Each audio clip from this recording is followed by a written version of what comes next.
कस्तूरितिलकं ललाटपटले वक्षस्थले कौस्तुभम् नासाग्रहवरमौक्तिकं करतले वैणुकरे कंकणम् सर्वांगे हरिचन्दनं सुललितं कंठ च मुक्तावली गोपस्त्रीपरिवेशितो विजयते गोपालचूडामणि। ॐ नमो भगवते वासुदेवाय। बोले श्री सच्चिदानंद भगवान की जय। बोले श्री बालकृष्ण लाल की जय। बोले श्री द्वारिकाधीश की जय। जय जय श्री राधे, जय जय श्री राधे, जय जय श्री राधे श्याम।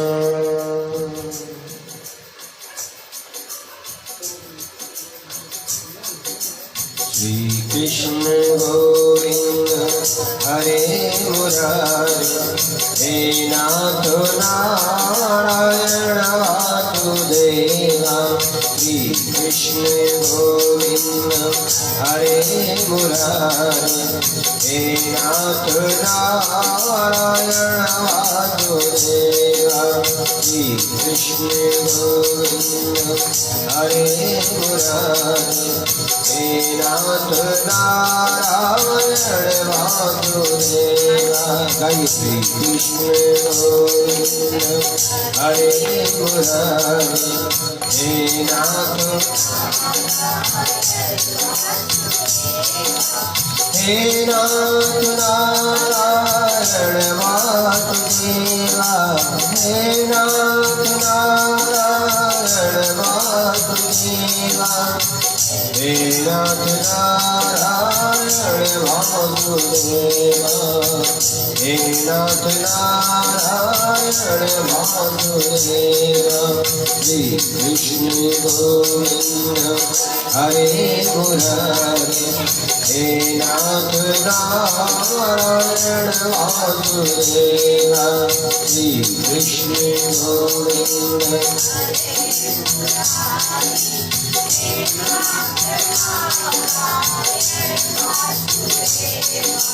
श्री कृष्ण गोविंद हरे मुरारी, हे नाथ नारायण वासुदेवा। श्री कृष्ण गोविंद हरे मुरारी, हे नाथ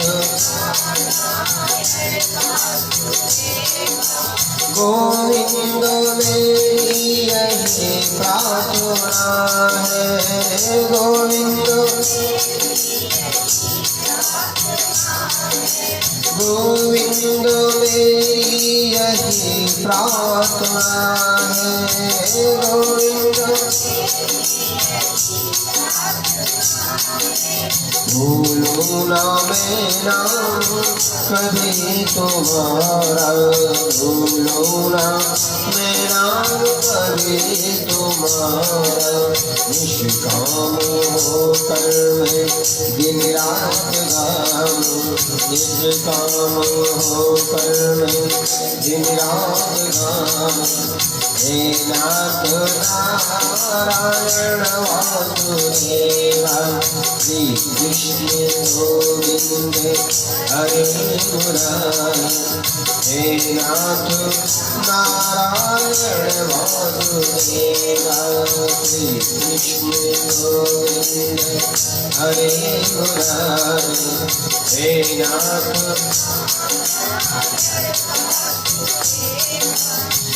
देव देहांत काले प्यारे तुम सामने हो, देहांत काले तुम सामने हो। मुरली बजाते मन को लुभाते, मुरली बजाते प्यारे मन को लुभाते। यही गीत गाते में तन्नाथ जागो, यही गीत गाते में तन्नाथ जागो। हे नाथ नारायण वासुदेवा, श्री कृष्ण गोविंद।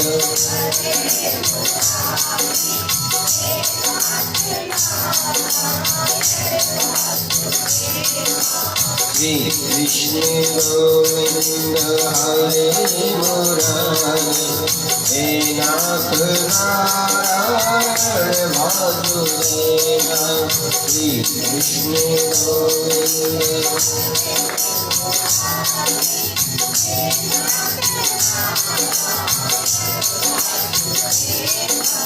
हे नाथ नारायण वासुदेवा, हे नाथ नारायण वासुदेवा, हे नाथ नारायण वासुदेवा, हे नाथ नारायण वासुदेवा।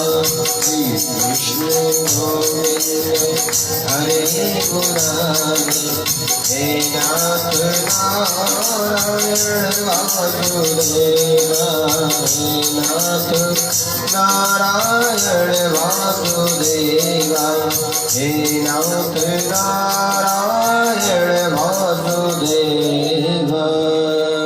बोले श्री सच्चिदानंद भगवान की जय। जय जय श्री राधा रमण, जय जय नवल किशोर, जय गोपी चित चोर प्रभु,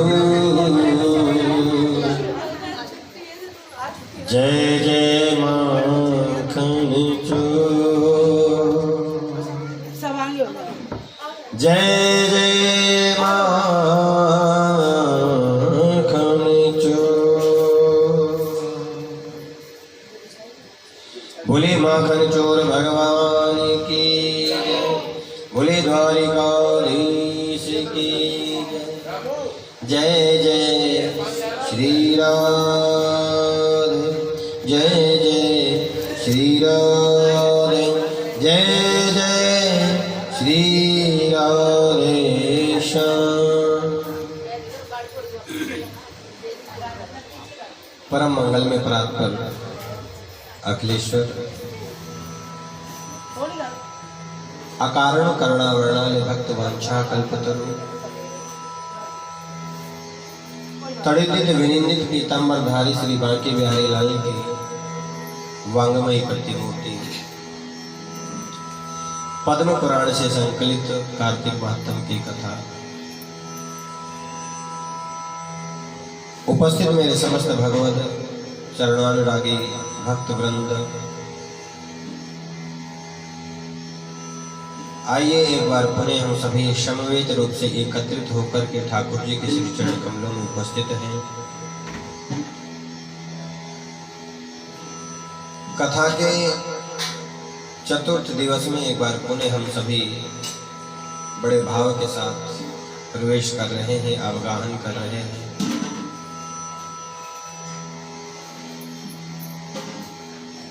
स्वामी श्री सूत जी महाराज शौनक आदि 88,000 संत जनों को लक्ष्य करके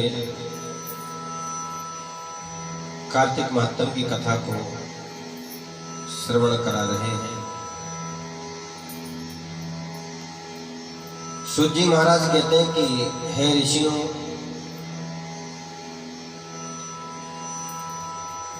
सत्यभामा जी को भगवान श्री कृष्ण इस कथा को श्रवण कराते हुए कहते हैं कि एक समय हे सत्यभामा, जिस कथा को आप श्रवण कर रही हो,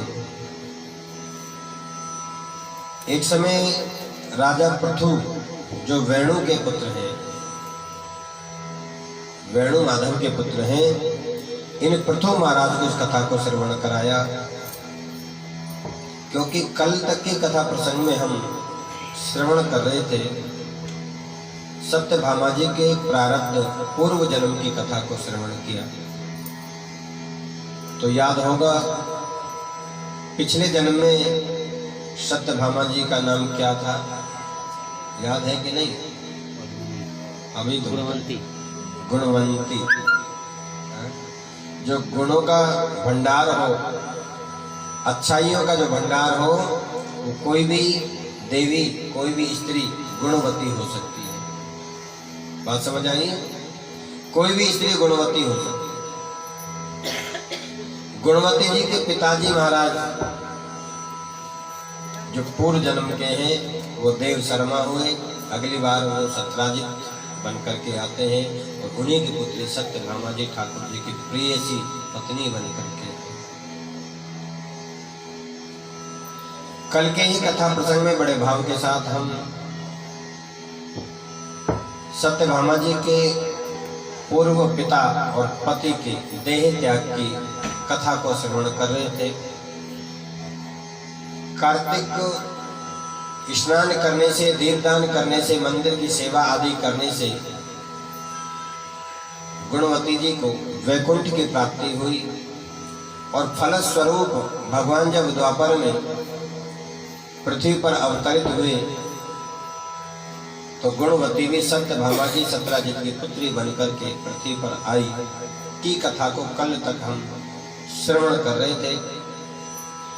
सत्यभामा जी ने ठाकुर जी से आज पूछा है आज की कथा में कि हे गोविंद, मेरे पूर्व जन्म की कथा और मेरे पुण्यों को तो मैंने आपसे सुना, लेकिन मेरा प्रश्न दो प्रश्न और हैं। मैं ये जानना चाहती हूँ कि वैसे तो आपके लिए सभी दिन 12 महीने बराबर हैं, लेकिन फिर भी मैंने सुना है कि आपको कार्तिक मास अत्यंत प्रिय है, उनमें भी एकादशी की तिथि जो है वो आपको बहुत ज़्यादा प्रिय है।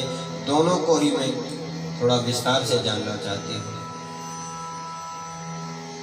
ठाकुर जी बोले, सत्यभामा जी बहुत सुंदर प्रश्न किया है। कार्तिक का महीना मुझे क्यों प्रिय है ये मैं तुम्हें विस्तार से बताऊंगा। तो ठाकुर जी ने आज जो नारद जी ने कथा सुनाई पृथु जी को, वो ही कथा जो है आज सत्यभामा जी को श्रवण कराई है। भगवान बोले कि हे देवी, महाराज वेणु के पुत्र पृथु जी महाराज जिनको नारद जी ने कथा सुनाई, एकाग्र होकर के सुने। एक समय की बात है कि योगी राज नारद जी महाराज से राजा पृथु ने पूछा कि हे प्रभु, सर्वज्ञ नारद ने हालांकि आपसे पहले तक कार्तिक के महिमा को वर्णन करके सुनाया, लेकिन फिर भी जानना चाहते हैं कि हे प्रभु, नारद जी ने कहा कि पूर्व काल में त्रैलोक को मथने वाले, यानी कि त्रैलोक को मथ देने वाली सामर्थ्य शक्ति वाले शंखासुर एक दैत्य हुआ। क्या नाम हुआ? शंखासुर।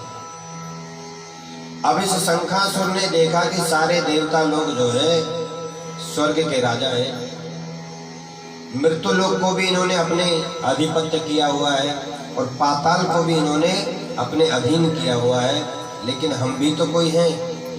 ऐसा शंखासुर ने सोच करके मन में भाव आया कि क्यों न स्वर्ग को इनसे छीन लिया जाए, स्वर्ग को छीन लिया जाए, पृथ्वी को इनसे छीन लिया जाए, मृत्यु पाताल लोक को भी इनसे छीन लिया जाए। लेकिन ऐसा होगा कैसे? क्योंकि हम इतने बलवान नहीं है जितने देवता लोग हैं, लेकिन कुछ तो करना पड़ेगा। शंखासुर दैत्य तो था ही, राक्षसों का राजा बना, पराक्रमी भी था, लेकिन गुरु कृपा नहीं थी। क्या नहीं थी? गुरु कृपा। और आप सभी जानते हैं भगवंत कृपा से भी यदि कोई बड़ी कृपा हो सकती है तो वो केवल एक ही कृपा है, या तो गुरु कृपा या किसी संत की कृपा। यानी कि भगवान की कृपा भी जब ही हमें प्राप्त हो सकती है जब गुरु की कृपा होगी, संत कृपा होगी। बिना गुरु के जो है भगवान का भी मिलना असंभव है, क्योंकि वो मार्गदर्शन तो गुरु ही कराता है जिस माध्यम से भगवान की कृपा हम तक पहुंच पाती है।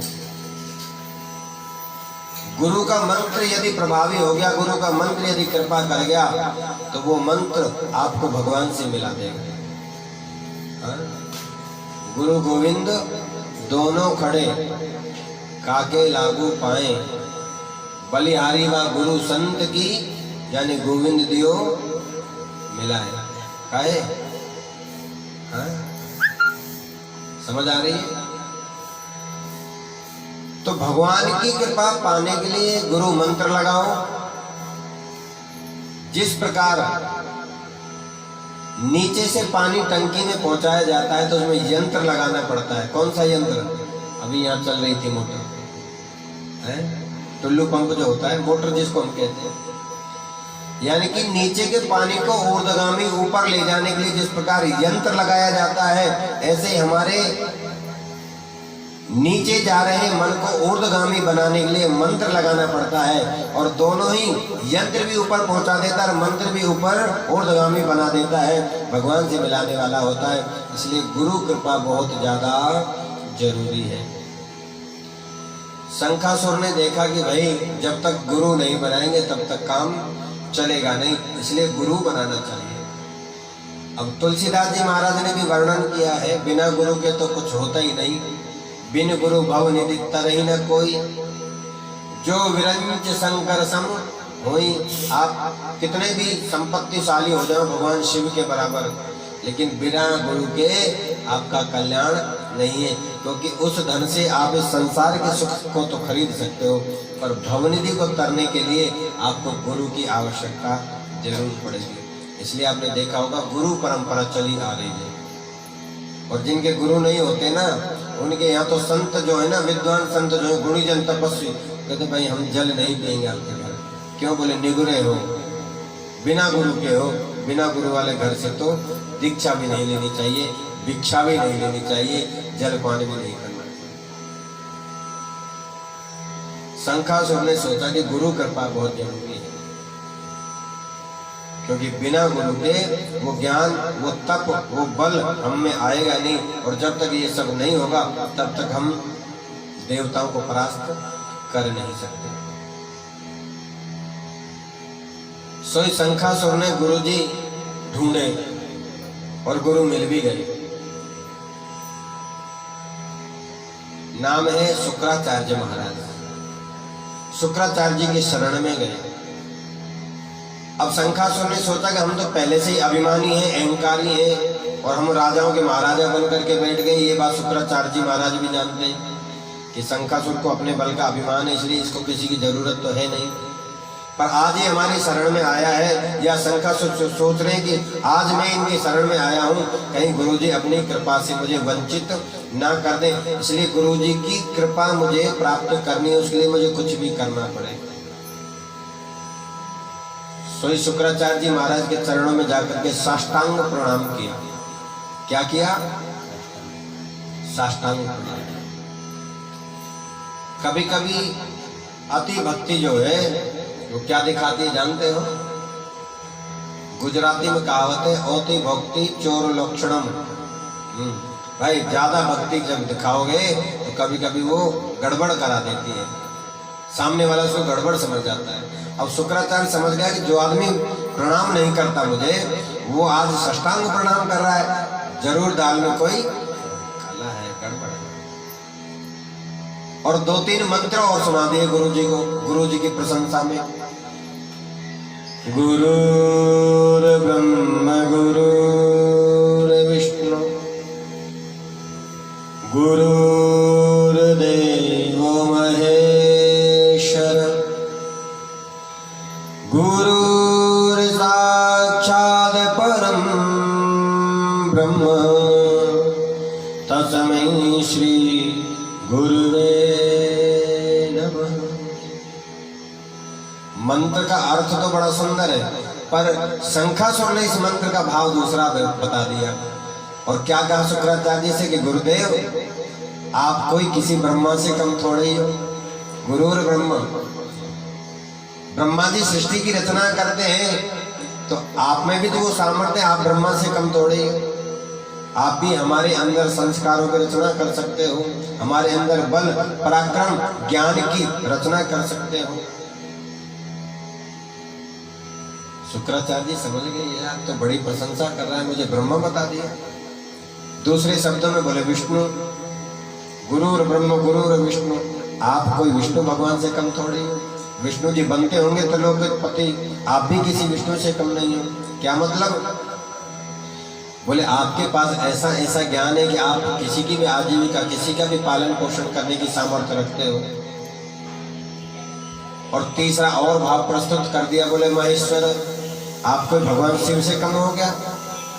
भगवान शिव भी किसी को जन्म दे सकते हैं तो मृत्यु भी करा सकते हैं, तो आपके पास भी मृत संजीवनी विद्या है, आप किसी को भी जब मर्जी जीवित कर सकते हो। बहुत ज्यादा जब प्रभाव नहीं देखा शुक्राचार्य जी महाराज का तो एक मंत्र और पढ़ दिया गुरु जी की प्रशंसा में। अज्ञानतिमिरान्धयस्य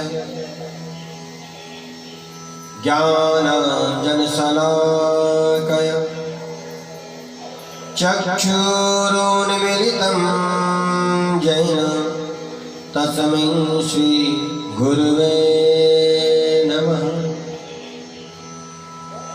हे गुरुदेव, अज्ञानतिमिरान्धयस्य, आप तो करोड़ों सूर्यों के समान हैं। कितने? करोड़ों सूर्यों के समान आप ज्ञानवान हैं। जिस प्रकार सूर्य की किरण निकलने मात्र से अंधकार का नाश हो जाता है, तिमिर का नाश हो जाता है और प्रकाश ही प्रकाश हो जाता है। यानी कि एक सूर्य जो है पूरी पृथ्वी का अंधकार दूर कर देता है। ध्यान देना कितने झाड़ पे चढ़ा रहे हैं शंखासुर गुरु जी को, कि एक सूर्य सारे संसार का अंधकार दूर कर देता है। आप तो ज्ञान में करोड़ों सूर्यों के समान हैं। गुरु जी को करोड़ों सूर्यों के समान बताया। शुक्राचार्य जी बोले तो चाहते क्या हो? बोले अज्ञानतिमिरान्धयस्य, मेरे अंदर जो अज्ञानता बैठी है उसको अपने ज्ञान के प्रकाश से, बोले चक्षुरुन्मीलितम्, उस ज्ञान रूपी अंजन को मेरी आंखों में लगा दो और मेरी आंखें खुल जाए। शुक्राचार्य जी समझ गए कि आज आंख खुलवाने आया है, कोई अच्छा पक्का चेला मिला है। सोई जब इतनी सारी प्रशंसा शुक्राचार्य जी महाराज की करी तो शुक्राचार्य जी महाराज फूल करके समोसा हो गए, प्रशंसा में फूल करके गदगद हो गए। बोले क्या चाहते हो? बोले ऐसा आशीर्वाद दो, ऐसी कृपा बनाओ। कौन सी कृपा? कि मैं बलवान हो जाऊं, मैं आयुष्मान हो जाऊं, मैं पराक्रमी हो जाऊं, मैं तेजस्वी हो जाऊं और धनवान हो जाऊं। सोई गुरु जी अपनी प्रशंसा से प्रसन्न हो गए और आशीर्वाद दिया कि तथास्तु, जाओ पराक्रमशाली हो जाओ, तुम बलवान हो जाओ, धनवान हो जाओ, तेजस्वी हो जाओ। अब गुरु जी का आशीर्वाद मिल गया। गुरु मंत्र को जपते रहे जपते रहे जपते रहे। एक दिन और एक प्रश्न कर दिया। बोले गुरु जी, बोले हाँ। बोले इन देवताओं ने तीनों लोगों को अपने अधीन कर रखा है, मैं चाहता हूं कि मैं इन सबको परास्त करके स्वर्ग को अपने अधीन कर लूं। तो गुरु जी ने कहा चिंता मत करो, शुभ मुहूर्त आने दो, ऐसा भी हो जाएगा। अब देखो, पहले राक्षस लोग भी मुहूर्त से चलते थे, आजकल तो देवता लोग भी मुहूर्त से नहीं चलते। मैं उन देवताओं की बात नहीं करता हूँ, धरती के देवताओं की बात कर रहा हूँ। हम हमारे मुहूर्तों को भूल गए, हम हमारी संस्कृति को भूल गए, हम हमारी परंपराओं को भूल गए, हम हमारे सनातन को भूल रहे हैं, हम हमारे धार्मिक ग्रंथों की जो नियम नीति है उनको भूल गए। शंखासुर से शुक्राचार्य ने कहा जब शुभ मुहूर्त आएगा, शुभ लगन आएगी, जब मैं तुम्हें आदेश करूंगा तुम स्वर्ग पर आक्रमण कर देना, फिर जो है तुम्हारी विजय होगी। अब गुरुजी ने एक दिन शुभ मुहूर्त निकाला और कहा कि जाओ देवताओं पर आक्रमण कर दो।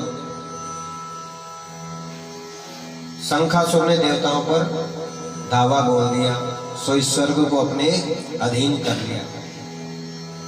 अब तो डर के मारे सारे देवता अपने पुत्र पत्नी शिष्यों को लेकर के गुफाओं में छुप गए।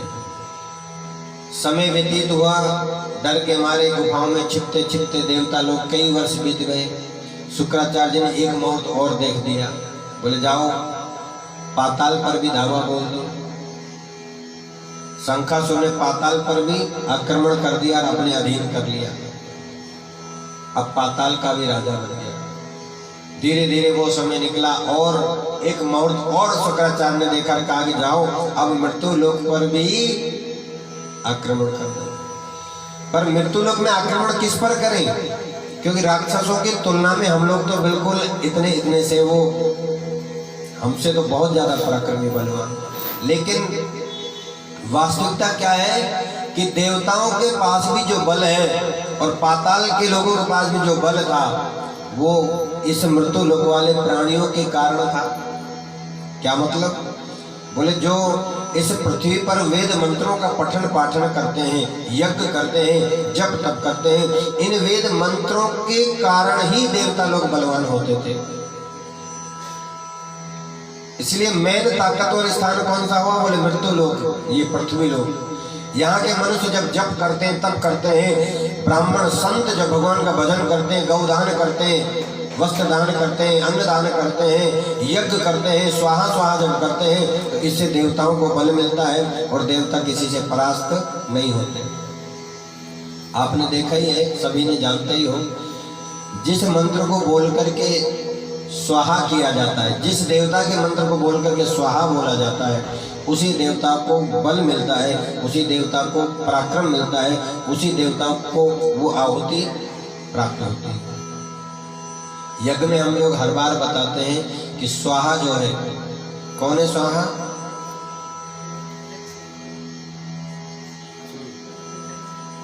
और कोई?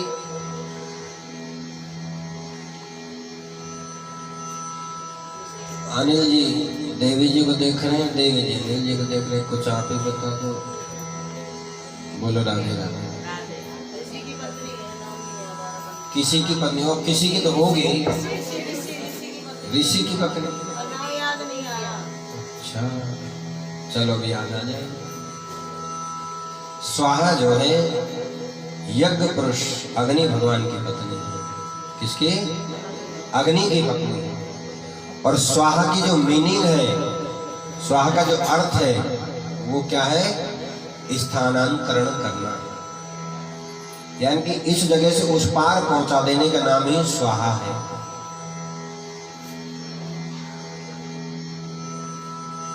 समझ गए कि नहीं? इंग्लिश में बोले तो इसको ट्रांसफर, इधर से उधर कर देना, पहुंचा देना। स्वाहा जब बोलते हैं तो जिस देवता का मंत्र बोल करके स्वाहा कहा जाता है वो मंत्र की आहुति उसी देवता को मिलती है। जैसे कि हमने बोला ओम गंगणपतये स्वाहा,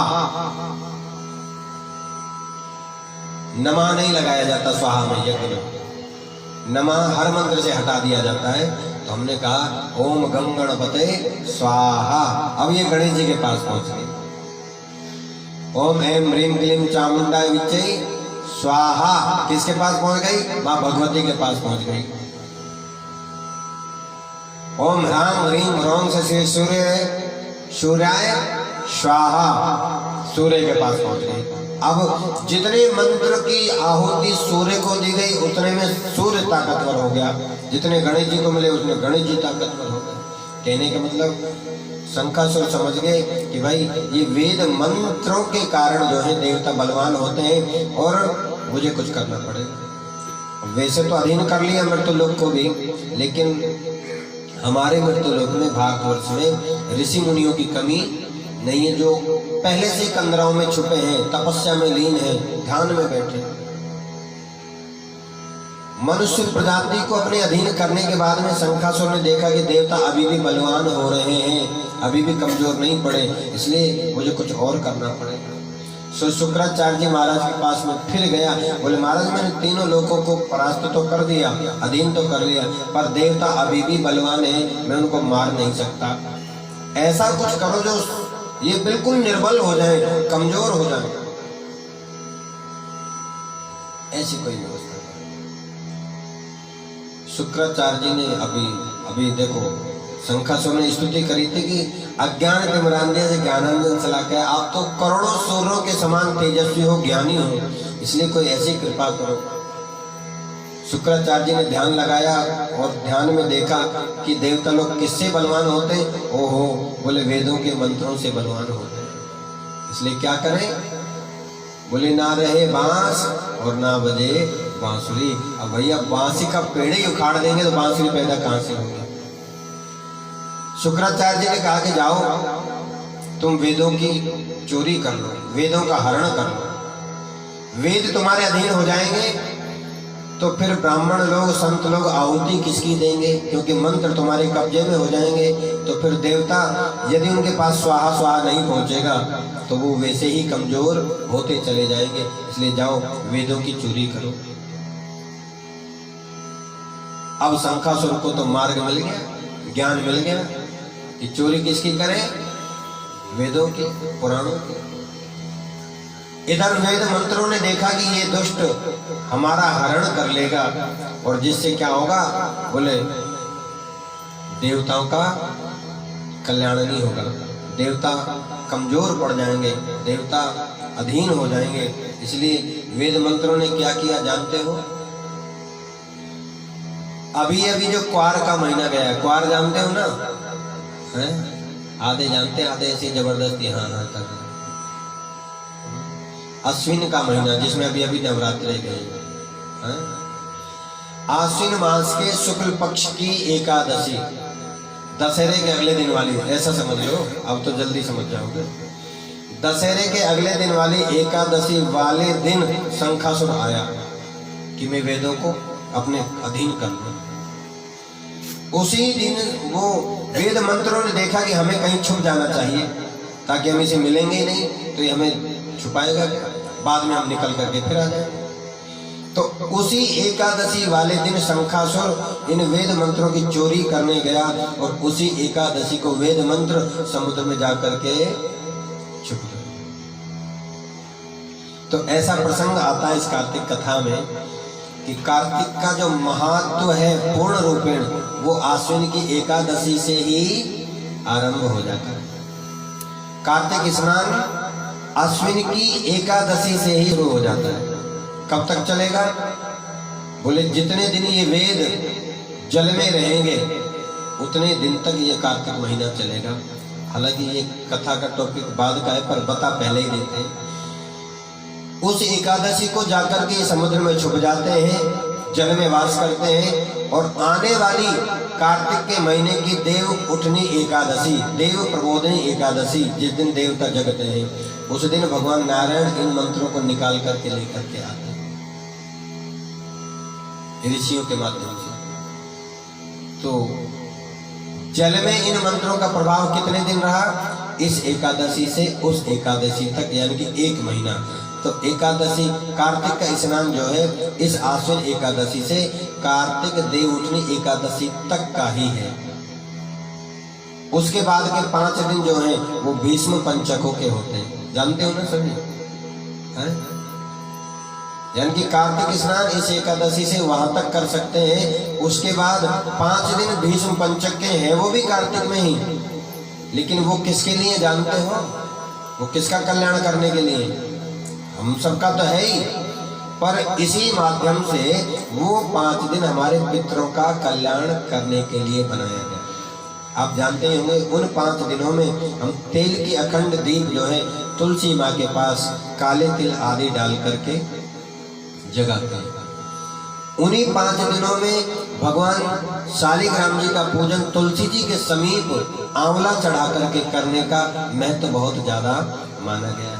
यानी कि उन भीष्म पंचकों में शालिग्राम जी को तुलसी जी के समीप रख करके अखंड तेल का दीप जगा करके काले तिल डाल करके पितरों के नाम से यदि जगाया जाए तो कैसी भी अधोगति में किसी का कोई प्रेत दोष हो, घर में पितृ दोष हो, उसका निवारण हो जाता है। तो वो 5 दिन भीष्म पंचकों के अपने पितरों के कल्याण करने के लिए होते हैं। उन्हीं 5 दिनों में अखंड दीप तेल का जो है हम तुलसी जी के समीप जगाते हैं। उससे पहले का पूरा महीना घी का ही दीप जगाया जा सकता है, तेल का नहीं। बोलो राधे राधे। जो लोग सोचते हो कि पूरे महीने तेल का दीपक जगाएं, तो ऐसा नहीं। आप उस एकादशी तक यानी कि उस 10वीं तक जो है घी का दीपक जगाएं और एकादशी से अखंड तेल का दीपक जगाएं। लेकिन हाँ, एक और बात, तेल का दीपक अखंड जगाएं पितरों के नाम से, पर सुबह शाम की जो दीप आरती आप करोगे वो घी की ही होगी, तुलसी जी की। बोलो राधे राधे। बात समझ आई? ऐसा नहीं कि अब तेली के दीपक से आरती भी करनी है और घी का तो दीपक देना ही नहीं है, ऐसा नहीं। क्योंकि नित्य नैमित्तिक जो आपका कार्य है वो तो दीपदान घी का ही करना है, पर पितरों के नाम से अलग से आपने जो है अखंड तेल की दीप जगानी है। आ जाइए वापिस कथा में चलते। सारे वेद मंत्र जाकर के आज जो है उस जल में वास कर जाते हैं। अब जल में जाकर के छुप गए तो देवता लोग बिना यज्ञ के निर्बल होने लगे, क्योंकि वेद मंत्री जाकर के छुप गए तो वेद मंत्रों का उच्चारण करें कहां से। मनुष्य प्रजाति देवता लोग त्राहिमाम करते करते ब्रह्मा जी के पास में गए और जाकर के बोले कि ब्रह्मदेव, ब्रह्मा ज्ञानम प्रथमम पुरुषो। हे ब्रह्मदेव, हम आपकी शरण में हैं। ब्रह्मा जी ने देखा सारे देवता लोग मनुष्य के साथ में आए हैं, कारण होगा कोई। पूछा, बोले क्या हुआ? बोले ऐसे ऐसे सारे वेद मंत्र जो हैं कहीं जाकर के छुप गए हैं, उच्चारण करते हैं तो वो मुख पर आ ही नहीं रहे। ब्रह्मा जी ने नेत्र बंद किए, बात समझ में नहीं आई, बात समझ में नहीं आई ये हुआ क्या।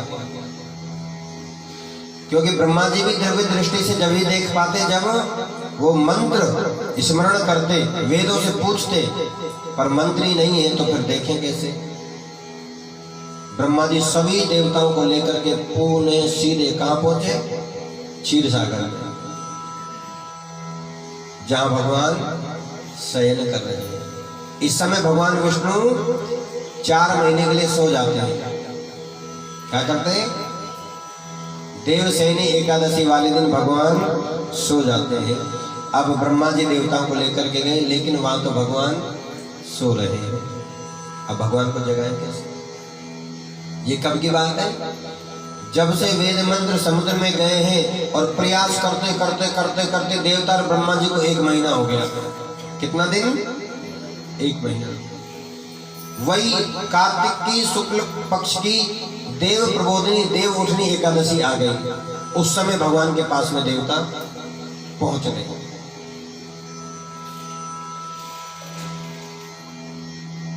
पर भगवान तो क्षीर सागर में शयन कर रहे हैं, लक्ष्मी जी चरण दबा रही हैं, शेष सैया पर भगवान विराजमान है। अब उन्हें जगाए कैसे? कैसे जगाए? सोई ब्रह्मा जी देवता मिलकर के टैगोर गार्डन से बैंड बाजा ढोल वोल सब लेकर के गए। लिखा है कि भगवान को जगाने के लिए देवता लोग ढोल नगाड़े मृदंग आदि आदि लेकर के गए। भाई है तो बैंड ही, चाहे टैगोर गार्डन की हो, चाहे राजा गार्डन की हो, चाहे तिलक नगर की हो, चाहे देवताओं की अपनी हो, पर है तो उसमें ढोल धमाके। सारे देवता लोग मृदंग ढोल नगाड़े लेकर के गए।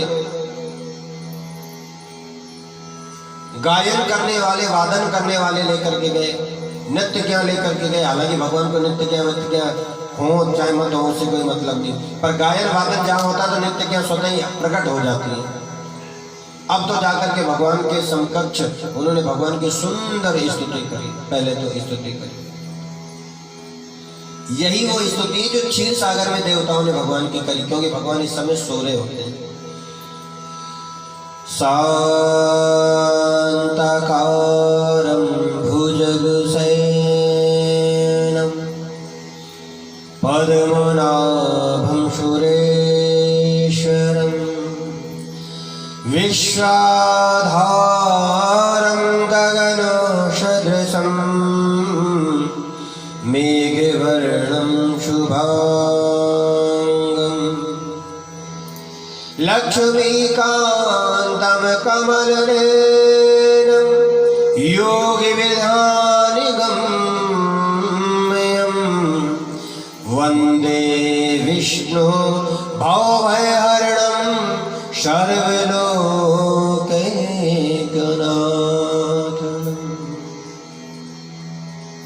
हे प्रभु, हे शांत चित्त वाले नारायण, आप बड़ी शांति के साथ, आनंद के साथ शांताकारम भुजग शयनम। भुजंग माने क्या होता है? शेष। शेष माने बोलो,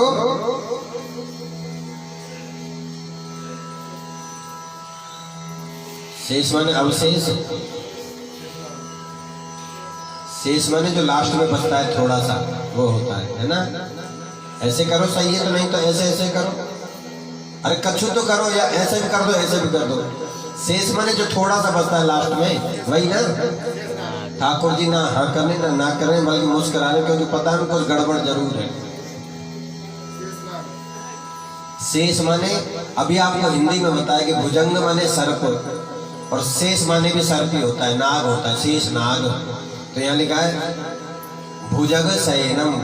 भगवान श्री नारायण शांत चित्त में उस भुजंग यानी कि शेष सैया पर सो रहे हैं। शेष ने अपने पांचों फण ऐसे छतरी बना रखे और अपना जो शरीर है उस पर भगवान को लेटा रखा है, और उड़ीस को नाव बना करके ठाकुर जी क्षीर सागर में 4 महीने के लिए सो रहे हैं। लक्ष्मी जी चरण दबा रहे, अखंड चरण दबा रहे, रातों दिन दबा रहे। ठाकुर जी कहते हैं बाजार से आए हूँ, बहुत थका हूँ, चरण दबा दो। तो आई नहीं, शायद नीचे से नहीं तो पता नहीं। तो बोले दबाने तो लगेंगे, पर आधे घंटे मुश्किल से, पर खुद को ही नींद आ जाएगी, कहाँ दबा पाए। वैसे आज करवा चौथ है ना? हाँ, पूरे दिन भूखे रहेंगे, प्यासे रहेंगे, थक भी जाएंगे। शाम को बोले स्वामी जी थोड़ा चरण दबा दो। कितनी देर दबाएंगे तो पता नहीं, सबको आपको पता होगा कितने दबाते हैं। पर लक्ष्मी जी जो है अखंड दबा रही है 4 महीने से। देखो 4 महीने में कितने दिन हो जाते हैं, और जितने भी होते हैं पर 4 महीने तो जानते ही हम लोग, 4 महीने जगह दबाए पैर। हम कितनी देर दबा सकते हैं ये सोचना, विचार करना है ना? बोलो बांके बिहारी लाल की। शांताकारम भुजग शयनम पद्म नाभम श्रेष्ठ। पद्म नाभ जानते हो कि नहीं? ये भी बताना ही पड़ेगा। हाँ बोल तो रहे हो, लिपसिंग में समझ आ रहा है कि कमल बोल रहे हो। पद्म माने कमल, नाभ माने उसका तंतु। भगवान की नाभि से एक कमल का फूल खिला हुआ है, पद्म नाभम श्रीश्वर। और इसी नाभि तंतु से ब्रह्मा जी का प्राकट्य होता है, भगवान की नाभि से। किसमें? उस कमल नाभ से ब्रह्मा जी कमल के फूल पर प्रकट हो जाते हैं। इसलिए ब्रह्मा जी नारायण के क्या हुए? बाबा, पिताजी, है ना? हाँ करो, ऐसे करो, शाबाश। पुत्र हुए, उल्टा हुआ। भाई जो जिसके कुक्षी से प्रकट हो, अब बेटा माँ के उधर से जन्म लेता है, पेट से जन्म लेता है, तो माँ बेटा हुई कि बाप हुई? माता हुई। अब ब्रह्मा जी के तो पिता ही नारायण है, क्योंकि उनकी नाभि से ब्रह्मा जी का प्राकट्य हो। हालांकि नारायण के दाढ़ी नहीं है, सफेद है। ब्रह्मा जी के सफेद सफेद दाढ़ी है, और नारायण जी बिल्कुल कुमार युवा दिखते हैं, पर फिर भी ब्रह्मा जी उनके पुत्र लगते हैं। हाँ? स्वयं ब्रह्मा जी भी नारायण की जाकर के स्तुति करते हैं कि हे गोविंद, हे पिता, तुमेव माता च पिता तुमेव। क्योंकि भगवान जो है हमेशा कुमार युवा अवस्था में रहते हैं। 16 वर्ष से ज्यादा की आयु के कभी वो दिखते ही नहीं, वो कुमार है, वो युवा है। क्योंकि ऐश्वर्य शक्ति किसके पास है? केवल नारायण के पास है। इसलिए आपने कभी भी कहीं भी किसी भी चित्र फोटो में भगवान को बूढ़े रूप में नहीं देखा होगा। राम जी को कभी बूढ़े देखा होगा, कन्हैया जी को कभी बूढ़े देखे हो, नारायण को कभी बूढ़े देखे। इसलिए इनके नाम के आगे भी कुमार लगाया जाता है, सुकुमार। क्या लगाया जाता है? हम लोग भी विवाह से पहले तो हम भी लगाते हैं कुमार, क्योंकि हम उस समय युवा होते हैं, और विवाह होते ही कुमार हट जाता है। हट जाता है नहीं हट जाता है? क्या लग जाता है? फिर सरनेम सामने आ जाता है। स्कूल में पढ़ते जब तक राजीव कुमार, मतलब मैं था, अब मैं राजीव वशिष्ठ लिखता हूँ, कुमार राय ने मैं विवाहित हो गया, कुमार कहाँ रहा। तो अब हम बूढ़े होने जा रहे, धीरे धीरे धीरे धीरे धीरे बड़े होने। पर भगवान कुमार नहीं होते थे, युवा ही हुआ करते थे। यहाँ क्या है, बोले पद्मनाभम सुरेश्वरम। ब्रह्मा जी भी जिसके पुत्र हैं, ब्रह्मा जी कह रहे हैं मैं जिसका पुत्र हूं, ऐसे नारायण। विश्वाधारम गगन सदृशम, जो विश्व के आधार है, विश्व का पालन करने वाले, विश्व की रचना करने वाले, विश्व का संहार करने वाले भी यदि कोई है तो वो नारायण ही है। विश्वाधारम गगन सदृशम, गगन सदृशम से तात्पर्य आप जानते हो, गगन आकाश, आकाश का कोई अंत नहीं। पृथ्वी छोटी सी हो सकती है लेकिन आकाश का कोई अंत ही नहीं है, क्योंकि जो सर्वस्व जहां तक आप देखोगे वहां तक आकाश दिखाई देगा। इसलिए भगवान का भी आकार क्या कह दिया, बोले गगन सदृशम, आप भी निराकार हो, आपका कोई आकार नहीं। मेघ वर्णम शुभांगम, अब मेघों का वर्ण कैसा है, मेघ माने बादल और वर्ण माने रंग, प्रकृति कैसी है, कैसा रंग है मेघों का, बोले नीला नीला, कहीं कहीं काला काला भी होता है। इसलिए भगवान को न राम जी में गोरा दिखाया, न कन्हैया बन करके आए जब गोरा दिखाया, और न नारायण जब बन करके आए तो गोरा दिखाया। नारायण बन करके आए तो नीला नीला दिखाया, राम जी बन करके आए तो श्याम वर्ण यानी गेरुआ रंग के बन करके आए, और कन्हैया बन करके आए तो पूरे काले ही बन करके आए, कलुआ। इसलिए यशोदा मैया बोलती कनुआ, और कनुआ कारा कारा। अब ये भजन भी निकला पीछे, कारा कारा कहे गुजरी मत कारे पर जिक्र करे। तो ठाकुर जी का वर्ण कैसा, बोले नीला, रक्त और काला, गोरा कहीं भी नहीं दिखा। पर राधा जी लक्ष्मी जी सब गोरी हुई है ना, हुई ना। मेघ वर्णम शुभांगम, बोले लक्ष्मी कांतम, आप तो साक्षात लक्ष्मी के कांत हो। कांत माने जानते हो कि नहीं है? अब कांत तो बता दो।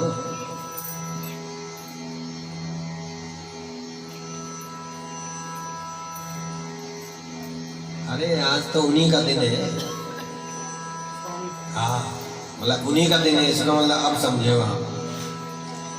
आज अपने अपने पतियों के लिए हम लोग जो है व्रत रखते हैं, दीर्घायु के लिए। तो कांत माने होता है पति, कांत माने होता है स्वामी, कांत माने होता है मालिक। आप तो लक्ष्मी के पति हो, जगत के पति हो, जगत के मालिक हो।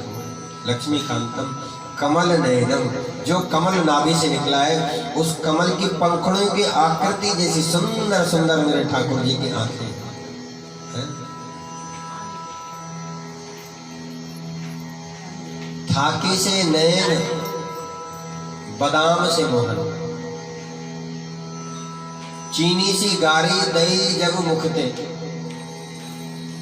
पर उस गारी को सुनकर के जलेबी से राधा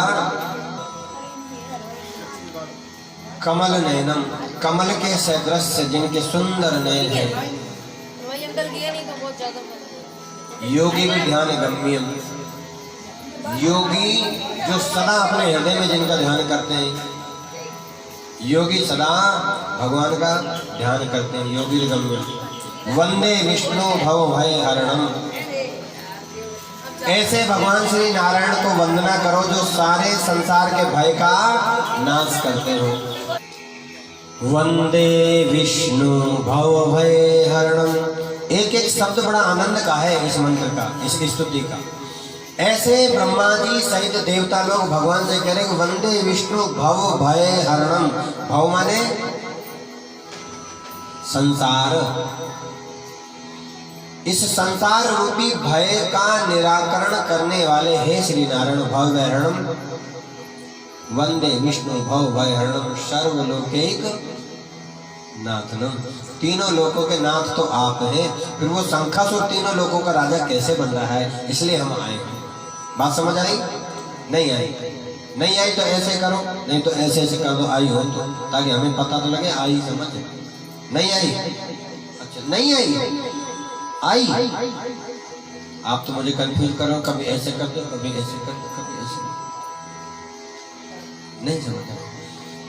शंखासुर तीनों लोगों का राजा अभी बना, पर देवताओं ने भगवान की स्तुति करी, प्रभु आप तो भव भय हरणम हो, संसार के समस्त दुखों का निवारण करने वाले हो, इसलिए शंखासुर नहीं, आप तीनों लोगों के देवता हो। सर्वलोकैकनाथम, आप सभी लोगों के ईश्वर हो, आपके अधीन सारे लोग होने चाहिए। लेकिन यहाँ तो विडंबना है कि शंखासुर सबका राजा बन गया, इसलिए हम आएंगे। स्तुति को भगवान ने सुना और भगवान की निद्रा खुल गई। आज कौन सा दिन हुआ? जिस दिन भगवान जगते हैं 4 महीने बाद, एकादशी। आज एकादशी वाले दिन भगवान की निद्रा खुली और भगवान ने कहा कि मैं तुम्हारे कष्ट को समझ सकता हूँ, चाहते क्या हो? बोला चाहना क्या है? वेद मंत्र यदि वापस आ जाए तो शायद कुछ कृपा हो जाए।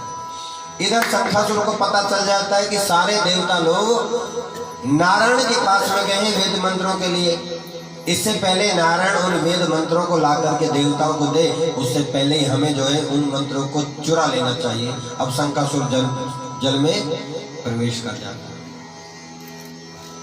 हालांकि वेद मंत्र अलग अलग जाकर के छुपे, इकट्ठा तो शंखासुर कर नहीं पाया, पर फिर भी प्रयास करने लगा उन वेद मंत्रों को इकट्ठा करके चोरी करने का।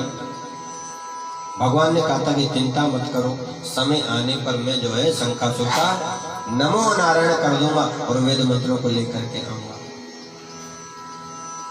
भगवान उस समय की प्रतीक्षा करने लगे। वो समय आया और भगवान ने भी समुद्र में प्रवेश किया। इधर शंखासुर, इधर भगवान। अब दोनों ही अंदर वेद मंत्रों को ढूंढने लगे। भगवान ने लेकिन देखा कि इन वेद मंत्रों का श्रेय किसी को मिलना चाहिए। मैं तो त्रिलोकी नाथ हूँ, मेरा क्या है?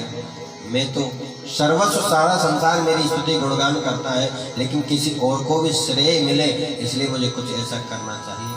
तो भगवान ने ऋषि मुनियों को आदेश किया कि जाओ तुम सब लोग जो है ना, सभी मंत्रों को ढूंढो। आगे इसमें प्रसंग आएगा, हमने आज ही आपको एक कथा सुना दी, आगे भी आएगा। तो सारे ऋषि मुनि जो है ना अलग अलग मंत्रों को खोजते हैं, ढूंढते हैं। तो बाद में कथा आती है कि जो ऋषि जिस मंत्र को खोजता है वो उसी का ऋषि माना जाता है। कोई अगस्त, कोई पुलस्त, कश्यप, अत्रि, वशिष्ठ, पराशर, जिसने जिस मंत्र को खोजा उसी मंत्र का स्वामी भगवान बाद में उनको बनाते हैं। पर भगवान ने देखा कि ओहो शंखासुर, तुम भी समुद्र में हो, जल में हो, और हम भी, तुम भी वेद मंत्रों के लिए आए हो और हम भी। अब लेगा वही जो जीतेगा। युद्ध होता है। भगवान ने शंखासुर को परास्त किया और मार करके उस शंखासुर को वेद मंत्रों को लेकर के भगवान जल से बाहर आए। जो हम शंख बजाते हैं ना, ये कोई सीमेंट का या पत्थर का नहीं है। ये वास्तविकता में ओरिजिनल शंख जो समुद्र से आता है, ये जीव होता है, इसमें जीव होता है। और वो जीव जब अपनी आयु का उपभोग कर लेता है तो वो उसमें से नष्ट हो जाता है, निकल जाता है। उसका ये कवच जो है ऊपर रह जाता है, जिसको हम शंख बजाते हैं। ये उन्हीं शंखासुर महाराज के वंशज हैं सारे शंख। यानी कि शंखासुर नाम के राक्षस की सारी प्रजाति हैं जो हम शंख बजाते हैं। तो भगवान ने शंखासुर को मार करके उसके ऊपर के उस कवच को लेकर के, शंख को भी साथ में लेकर के आए। वेदों को ला करके देवताओं को दिया। देवता लोग बड़े प्रसन्न हो गए, बहुत प्रसन्न हो गए। फिर से स्तुति करी। देवताओं की स्तुति सुनकर के सशंख चक्रम सकरीट कुंडलम सफेद वस्त्रम सरसी रुक्षम सहार वक्षस्थल कौस्तुभस्त्रियम नमामि विष्णु शिरसा चतुर्भुजं। हे प्रभु। भगवान फिर से प्रसन्न हो गए और कहा कि कुछ चाहिए अलग से? बोले नहीं प्रभु, ये मंत्र चले गए थे, वेद चले गए थे, बस हमको तुमने वापस ला करके दे दिया, अब इससे ज्यादा कुछ नहीं चाहिए। भगवान बोले नहीं, स्तुति तो तुमने दोबारा भी करी, और हमारी स्तुति कोई करता है तो वो निष्फल नहीं जाती।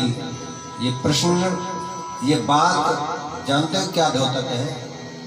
आप जब जब भगवान की स्तुति करोगे, आप जब जब भगवान का भजन करोगे, आप जब जब भगवान का कीर्तन के माध्यम से स्तुति करोगे, चाहे कथा के माध्यम से स्तुति करोगे, चाहे माला के माध्यम से भगवान का भजन करोगे, जब जब करोगे तब तब आप भगवान के ऋणी हो जाते। भगवान आपको देगा ही देगा। भगवान कभी भी आपके शरण को रख नहीं सकता। यानी कि हमारे द्वारा की गई दिन में 10 बार की स्तुति को भी भगवान स्वीकार करते हैं, बदले में कुछ जरूर देते हैं, पर स्तुति वहां तक पहुंचनी चाहिए। कल की कथा में हम चर्चा कर रहे थे कि वहां तक पहुंचाने के लिए हमें कैसा होना पड़ेगा, जैसा वो है स्वयं। दूध में दूध मिलाओगे तो दूध ही दिखाई देगा। बोलो हाँ? दूध की बाल्टी में यदि आपने एक गिलास अपना दूध मिला दिया तो अपने दूध को पहचान पाओगे क्या? ये हमारा वाला था और ये पड़ोसी वाला था, ऐसा होगा क्या? बोलो। पर दूध में चावल गिर जाए तो अलग दिखाई देता है, बादाम भी हम घिस करके डाल देते हैं वो भी अलग दिखाई देता है, काजू पड़ जाए वो भी अलग दिखाई देते हैं, चिरौंजी भी खीर में डाल देते वो भी अलग दिखाई देती है, दूध में खटाई की एक बूंद पड़ जाए तो अलग दिखाई देती है, दूध में कोई अलग रंग डाल दिया जाए तो वो भी अलग दिखाई देता है। भगवान कहते हैं मेरे पास दुरंगे रंग बिरंगे बन करके आओगे तो मुझ में मिल नहीं पाओगे, और मुझ में नहीं मिल पाओगे तो मुझसे कुछ ले नहीं पाओगे। इसलिए मेरे से लेना है तो मेरा जैसा बन करके आओ, दूध जैसा निश्चल निष्कपट बन करके आओगे तो क्या मिलेगा? बोले निर्मल मन जन सो मोहि पावा, और मोहि कपट छल छिद्र ना भावा। तो भगवान से कुछ लेना है तो भगवान के सदृश से निर्मल निष्कपट निश्चल भाव से भगवान की स्तुति करिए। बात समझ आई कि नहीं आई? भगवान से कुछ लेना है, जितनी बार स्तुति करो कुछ मिलेगा, लेकिन कब? शर्त वही है कि भगवान की तरह निश्चल निष्कपट सुंदर दूध जैसा सफेद होना चाहिए, और दूध जैसी सफेदी नहीं तो फिर भगवान भी नहीं। इसलिए हम कृपा से वंचित रह सकते हैं या रह जाते हैं, या यूं कहे कि संसारिक हैं, गृहस्थी हैं, बहुत सारे झमेले हैं, कहाँ इतने स्पष्ट रह सकते हैं। पर फिर भी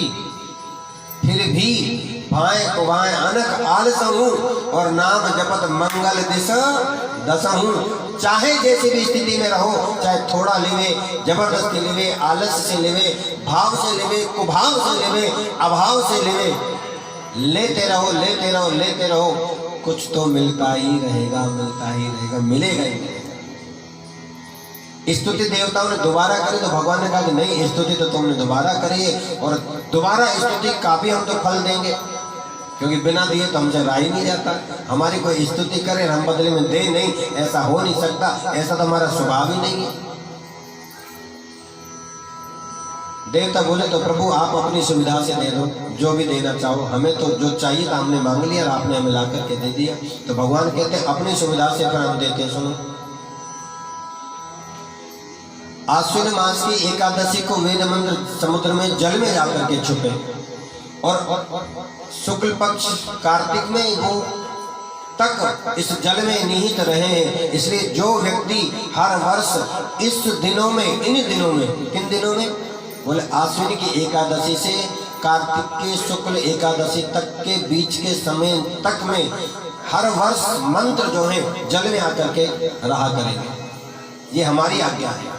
अब तो ये और किसी कारण से जल में आए, लेकिन इनको हमारी अनुमति है कि हर वर्ष इन्हीं दिनों में, इन कार्तिक के महीने में ये सभी मंत्र आकर के जल में स्वतः ही प्रवेश कर जाया करेंगे।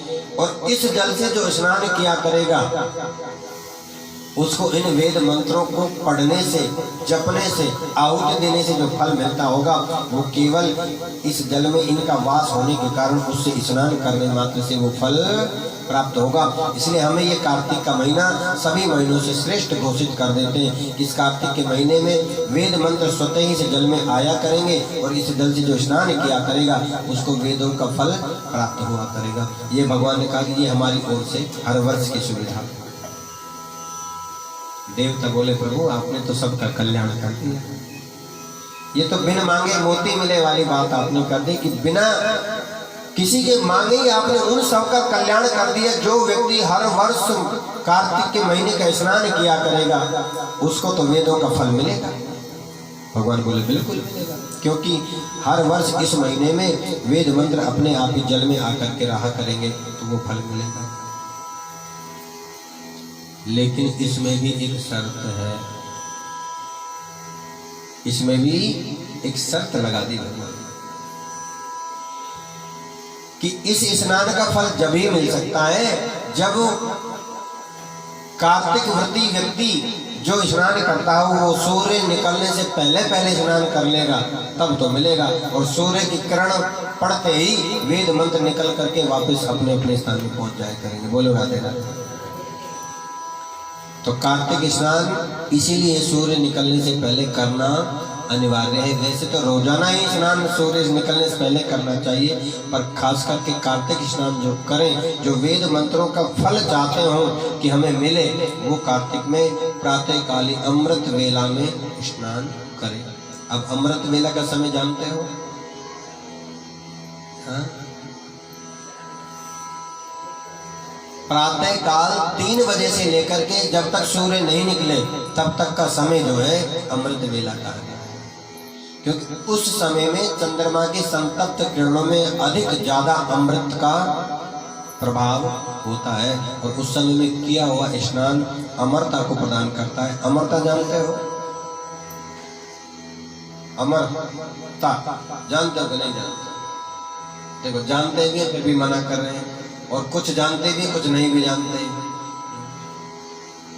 अमरता का मतलब, अरे बोलो, है अमर होना।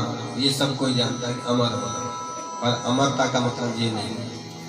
हाँ, अमर होना अमरता से जुड़ा है, लेकिन अमरता क्या है ये विशेष बात, लंबी आयु। अब आप कलयुग में मनुष्य की आयु 100 वर्ष की है, लेकिन इससे ज्यादा आयु तो भोग नहीं सकता, क्योंकि जितनी आयु निहित है उतनी ही भोगेगा। पर हाँ, जो कार्तिक स्नान करेगा उसको उस मंत्रों के प्रभाव के कारण अमरता प्राप्त होगी। बोले वो हाँ 100 वर्ष जी सकता है, पूरी आयु कलयुग के अनुसार वो भोग सकता है। ये कार्तिक महीने के स्नान का फल होगा। अब 100 वर्ष कौन भोगेगा? जो बीमार होगा वही भोगेगा, है ना। जो बीमार पड़ा रहता हो, बहुत सारी बीमारियों से ग्रसित होगा, वही 100 वर्ष तक जाएगा, है ना। अरे मरते के धोंगा कतई नहीं।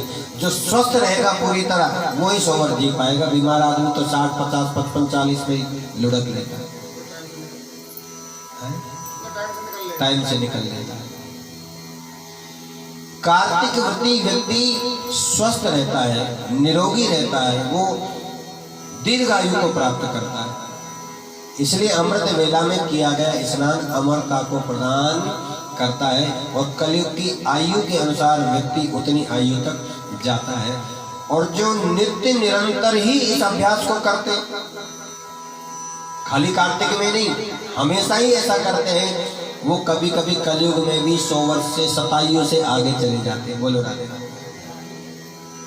अभी आपको पता है राष्ट्रपति के द्वारा पुरस्कार दिया गया एक संत को, मैं नाम थोड़ा सा भूल जाता हूँ क्योंकि मेमोरी मोरी इतनी पावर वाली नहीं है, कमजोर है। मुझे थोड़ा सा याद भी आ रहा है, नहीं। 123 वर्ष के हैं भी, योगा करते हो, योग ऋषि 123 वर्ष के, अभी इसी वर्ष दिया है उनको, आज से मुश्किल से 2 महीना 2.5 महीना पहले। 123 वर्ष की आयु में स्वयं वो राष्ट्रपति जी पर दौड़ करके गए, चल करके गए, और फिर उनको इसी बात का वो दिया कि योग करके आप कितने स्वस्थ और लंबी आयु प्राप्त कर सकते हैं।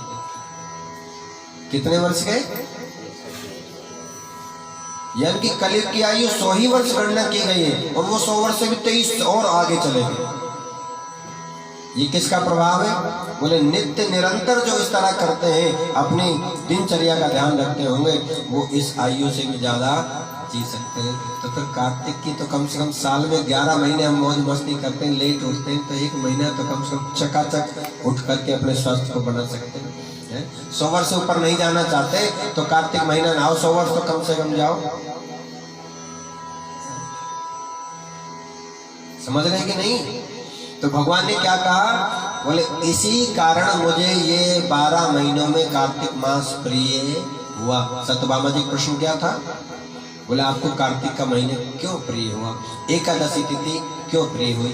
क्योंकि एकादशी इसीलिए प्रिय हुई क्योंकि एकादशी वाले दिन ही भगवान उठे और उन वेद मंत्रों को लेकर के आए। कार्तिक का महीना क्यों? बोले हर वर्ष कार्तिक के महीने में वेद मंत्र जल में आकर के निहित होंगे और उनका फल उनको मिलेगा, इसलिए सब महीनों में श्रेष्ठ कार्तिक का महीना माना गया। सत्यभामा जी इस पृथु महाराज की कथा को सुनकर के बड़ी प्रसन्न हुई और उनको पता चल गया कि कार्तिक का महीना क्यों श्रेष्ठ है, एकादशी क्यों श्रेष्ठ है।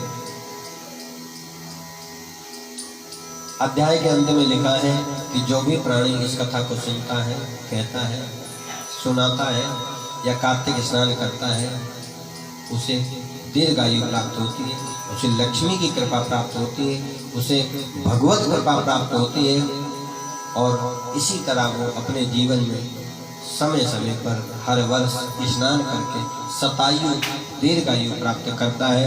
आइए आज की कथा का विश्राम हम यहीं करते हैं, कल पुनः इसी विषय को आगे लेकर के हम बढ़ेंगे।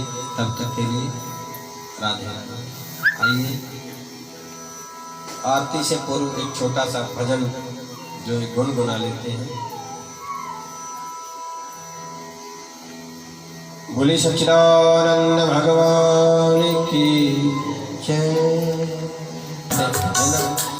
बोले बांके बिहारी लाल की जय। बोले श्री राधा रानी की जय।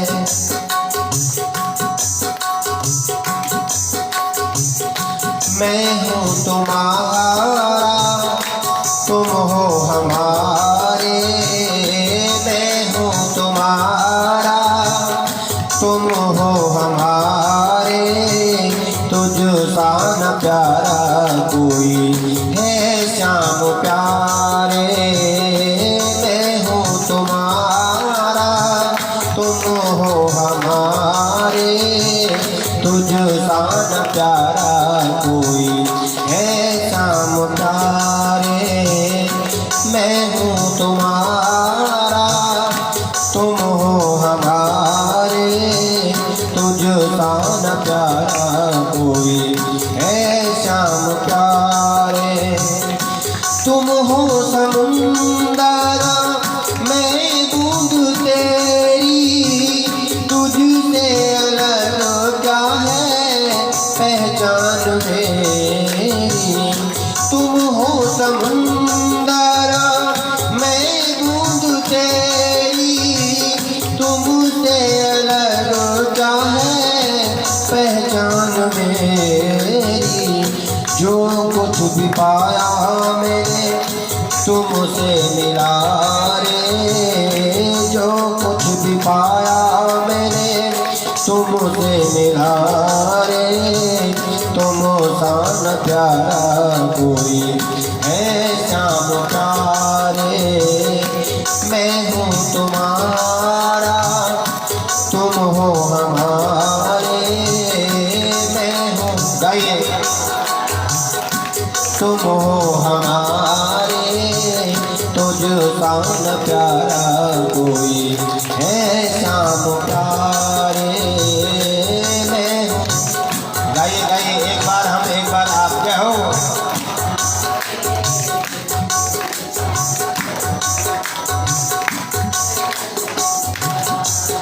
ओ मैं हूँ तुम्हारा, तुम हो हमारे।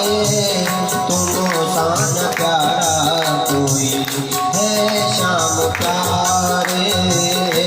मैं हूँ तुम्हारा, तुम हो हमारे। तुम सा न प्यारा कोई। बड़ा ध्यान रखते हो दर पे बुला के। जब मैं बुलाऊं तुम भी रुक नहीं पाते। बड़ा ध्यान रखते हो दर पे बुला के। बड़ा ध्यान रखते हो दर पे बुला के। तुम्हें ही हो साथी मेरे, तुम ही सहारे, तुम ही हो साथी मेरे, तुम ही सहारे, तुम सान प्यारा कोई ऐसा प्यारे। मैं हूँ तुम्हारा, तुम हो हमारे, मैं हूँ तुम्हारा, तुम हो हमारे, तुम सान प्यारा कोई ऐसा प्यारे। गाओ। मैं हूँ तुम्हारा, तुम हो हमारे, तुम सान प्यारा कोई ऐसा। चरणों में विनती है मुझको निभाना, दीनो दयालु मुझको भूल न जाना। चरणों में विनती है मुझको निभाना, दीन दयालु मुझको भूल न जाना। रात दिवस दास यही तो पुकारे, रात दिवस दास यही तो पुकारे, तुम सान प्यारा कोई है श्याम प्यारे। मैं हूँ तुम्हारा, तुम हो हमारे, मैं हूँ तुम्हारा, तुम हो हमारे, तुम सान प्यारा कोई है श्याम प्यारे। मैं हूँ तुम्हारा, तुम हो हमारे, तुम सान प्यारा कोई है श्याम प्यारे। मैं हूँ तुम्हारा, तुम हो हमारे, तुम सान प्यारा कोई है श्याम प्यारे। मैं हूँ तुम्हारा, तुम हो हमारे, तुम सान प्यारा कोई है श्याम प्यारे। मैं हूँ तुम्हारा, तुम हो हमारे, तुम सान प्यारा कोई है श्याम प्यारे, तुम सान प्यारा कोई है श्याम प्यारे, तुम सान प्यारा कोई है श्याम प्यारे। जय जय श्री राधे, जय जय श्री राधे, जय जय श्री राधे। राम राम एक, राम राम दो, राम राम तीन, राम राम चार, राम राम पाँच, राम राम छः, राम राम सात, राम राम आठ, राम राम नौ, राम राम दस, राम राम 11, राम राम 12, राम राम 13, राम राम 14, राम राम 15, राम राम 16, राम राम 17, राम राम 18, राम राम 19, राम राम 20, राम राम 21, राम राम 22, राम राम 23, राम राम 24, राम राम 25, राम राम 26, राम राम 27, राम राम 28, राम राम 29, राम राम 30, राम राम 31, राम राम 32, राम राम 33, राम राम 34, राम राम 35, राम राम 36,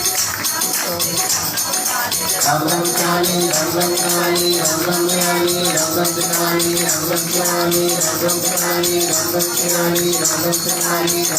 43,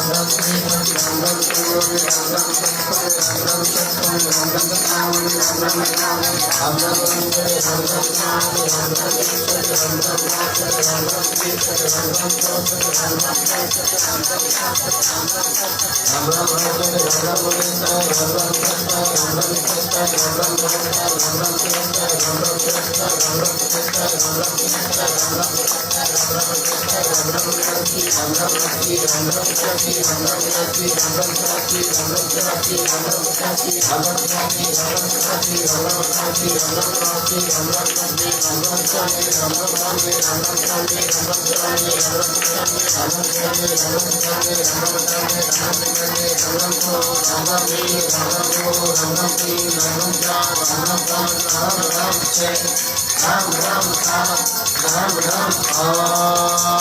जय जय सीताराम